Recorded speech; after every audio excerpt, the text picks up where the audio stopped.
আমাদের দেশের ব্যবসায়ীরা কেমন, সারা বছর কেমন ইনকাম করবে না করবে কোনো ঠিক ঠিকানা নাই। মানে সারা বছরের হিসাব নিকাশ তাদের প্রয়োজন নেই। সারা বছর যা লাভ করে রমজান মাস উপলক্ষে, মানে রমজান মাসে এই এক মাসে তার তার দ্বিগুণ লাভ করার মানে আশায় বসে থাকে এবং করেও সেটা। দেখেন, 120 টাকা দিয়ে মানে তরমুজ কিনে, 120 টাকা দিয়ে তরমুজ কিনে সেই তরমুজ বিক্রি হচ্ছে বাজারে 50 টাকা 60 টাকা কেজি। মানে একটা তরমুজ কিনতেছে 120 টাকা, সেটার ওজন হচ্ছে 5 কেজি 6 কেজি 3 কেজি 4 কেজি এরকম। ওই তরমুজটা বিক্রি করতেছে আপনার কত করে? 50 টাকা কেজি। তার মানে চিন্তা করেন, ওই তরমুজ, একটা তরমুজ থেকে তার কত প্রফিট হচ্ছে?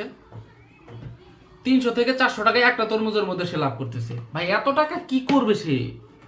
এত টাকা করবে কি? তাহলে আপনি দেখেন, একটা দিন মজুর যারা দিন আনে দিন খায়, তাদের কি সামর্থ্য হবে একটা তরমুজ কিনে খাওয়া? তারা কি পারবে কখন একটা তরমুজ কিনে খাইতে? কারণ সে ইনকামই করে দিনে 300 থেকে 400 টাকা। সে একটা তরমুজ কিনবে কিভাবে 400-500 টাকা দিয়ে? গরিব দুঃখীরা কি তাহলে ভাই রোজা রোজা রাখতে পারবে না?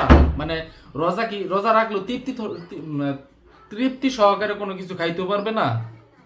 হ্যাঁ, ভোক্তা অধিকার যখন বাজারে যায় তখন তরমুজের দাম শিথিল থাকে, আর যখন বাজার থেকে বের হয়ে যায় তখন আবার আগের মতন শুরু করে দেয় সিন্ডিকেট। এই ধরনের ব্যবসায়ীর কাছে ভাই আপনার টাকা থাকলেও তরমুজ নেবেন না।